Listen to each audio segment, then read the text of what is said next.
Welcome everybody, welcome to my channel Tusi's English coaching. সবাইকে বলে প্রথম থেকে ক্লাসটি মনোযোগ সহকারে করতে।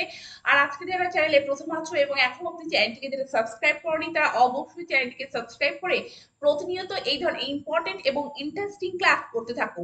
তো আজকে ক্লাসটি ভীষণ ইন্টারেস্টিং হতে চলেছে, কারণ আজকে তো শব্দটি ব্যবহার করে আমরা কত ধরনের সেন্টেন্স একে অপরকে ইংলিশে সহজে বলতে পারি সেটি আজকে ক্লাসের মাধ্যমে আমরা দেখে নেব। এবং এই তো শব্দটির জন্য আমরা কত ধরনের ইংলিশ ওয়ার্ড বা ফ্রেজ বা ইডিয়ম ব্যবহার করতে পারি সেটিও আজকে ক্লাসের মাধ্যমে দেখে নেব। তো দেখো, তুমি তো কালকের ছেলে, তো তো শব্দটি ব্যবহৃত হচ্ছে রাতুলের সম্বন্ধে জানো তো বলো। সে তো একটা বদ্ধ মাতাল, খুব বৃষ্টি হচ্ছে তো।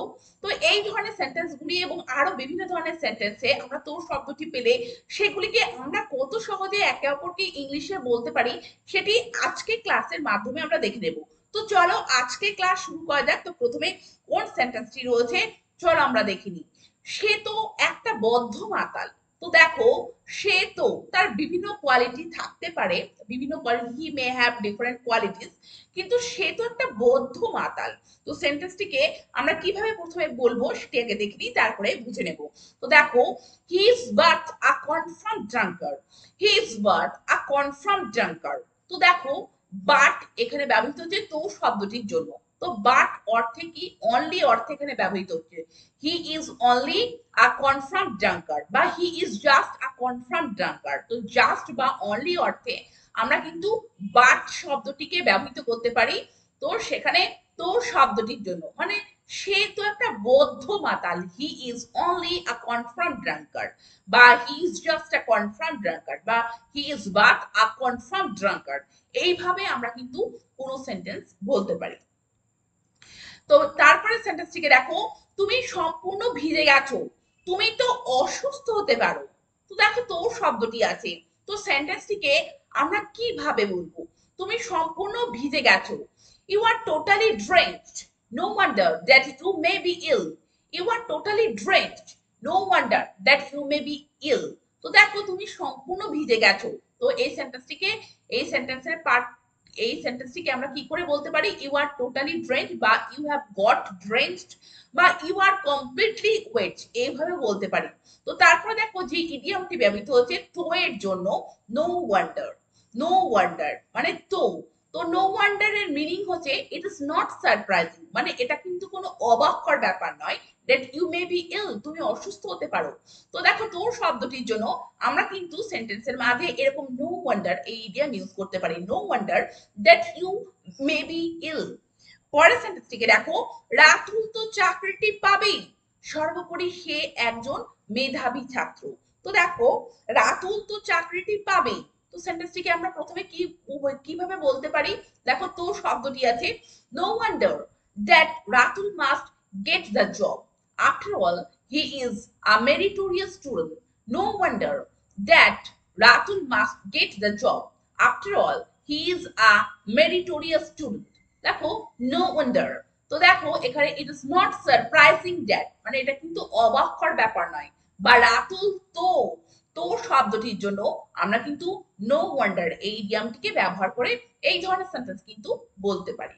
পরের সেন্টেন্সটিকে দেখো, ঋতু তো ঘটনাটি সম্পর্কে খুব ভালো করেই সব জানে। তো দেখো, ঋতু তো ঘটনাটি সম্পর্কে খুব ভালো করেই জানে, মানে খুব ভালোভাবে জানে। তো সেন্টেন্সটিকে কিভাবে বলতে পারি? Ritu knows everything about the incident very well. Ritu knows everything about the incident very well. তো দেখো, ঋতু তো ঘটনাটি সম্পর্কে ভালো করেই জানে। তো সেটি ঋতু তো, তার জন্য দেখো, ঋতু তো তার জন্য ভেরি ওয়েল কিন্তু আমরা বলতে পারি যে Ritu knows everything about the incident very well. পরের সেন্টেন্সটিকে দেখো, রাতুলের সম্বন্ধে জানো তো বলো। তো দেখো, তো শব্দটি আছে, তো আমরা এটিকে যদি একটু বিশ্লেষণ করি তাহলে আমরা বুঝতে পারবো যে রাতুলের সম্বন্ধে যদি জানো তাহলে বলো। তার তো সেটি না বলে আমরা কি বলি? রাতুলের সম্বন্ধে জানো তো বলো। তো সেন্টেন্সটিকে আমরা কিভাবে বলতে পারি? Tell me about Ratul if you know him. Tell me about Ratul if you know him. তো দেখো, যদি জানো, বা এখানে তো বলো, অর্থাৎ রাতুলের সম্পর্কে জানো তো বলো। তো ইফ ইউ নো হিম, তো ইফ শব্দটিও কিন্তু আমরা তো শব্দটির জন্য ব্যবহার করতে পারি এইরকম সেন্টেন্স বলার ক্ষেত্রে। পরের সেন্টেন্সটিকে দেখো, একবার আমাদের বাড়ি এসো তো, আমরা সমস্যাটি নিয়ে আলোচনা করব। তো একবার আমাদের বাড়িতে এসো তো, কোনো কিছু এমফাসিস করা হচ্ছে, কোনো কিছু জোর দিয়ে বলা হচ্ছে এসো তো। তো দেখো সেক্ষেত্রে আমরা সেন্টেন্সটিকে কিভাবে বলতে পারি, just come to our house, just come to our house, we'll discuss the issue, we'll discuss the issue।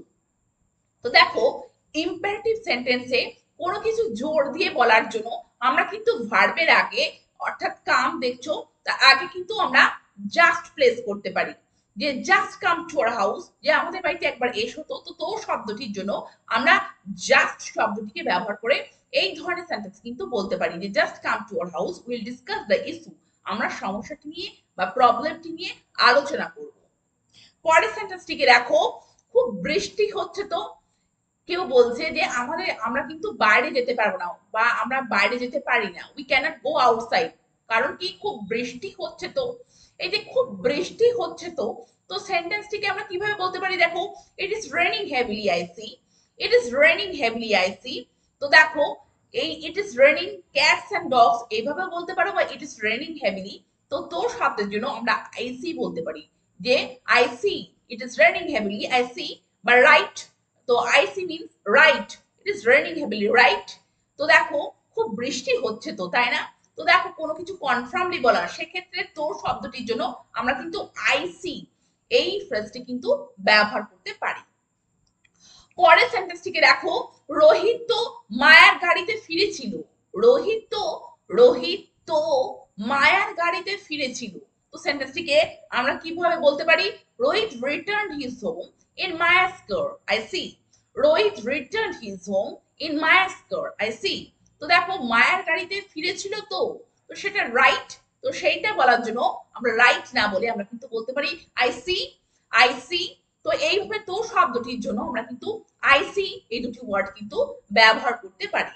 পরের সেন্টেন্সটিকে দেখো, তুমি তো কালকের ছেলে, যে কেউ কোনো অ্যাগ্রেসিভ বিহেভিয়ার শো করছে, someone is showing some aggressive behaviour. তো দেখো সেক্ষেত্রে কেউ কাউকে বলছে তুমি তো কালকের ছেলে, তুমি তো কালকের ছেলে। তো কিভাবে সেন্টেন্সটিকে আমরা বলতে পারি, you are but a child of yesterday, you are but a child of yesterday. তো দেখো এখানে বাট শব্দটি অনলি শব্দের জন্য ব্যবহৃত হচ্ছে, you are only a child of yesterday, বা you are just a child of yesterday, তুমি তো কালকের ছেলে। তো এই ধরনের কথা বলার জন্য আমরা কিন্তু তো শব্দের জন্য বাট কিন্তু ব্যবহার করে এই ধরনের সেন্টেন্স কাউকে বলতে পারি, you are but a child, you are but a child of yesterday. তো তোমরা দেখলে এই তো শব্দটিকে আমরা সেন্টেন্সে কিভাবে ব্যবহার করি, এবং সেগুলিকে সহজেই ইংলিশে বলার জন্য আমরা কিভাবে সেগুলিকে বিভিন্ন ফ্রেজ বা ওয়ার্ড ব্যবহার করে সহজে একে অপরকে বলতে পারবো। তো এই ধরনের সেন্টেন্সগুলি বলার জন্য এই ধরনের ফ্রেজ বা ওয়ার্ড ব্যবহার করে সহজে বলতে থাকো, আর চ্যানেলটিকে সাবস্ক্রাইব রেখে প্রতিনিয়ত এই ধরনের ইম্পর্টেন্ট এবং ইন্টারেস্টিং ক্লাস করতে থাকো। Thank you very much, thank you for watching this video.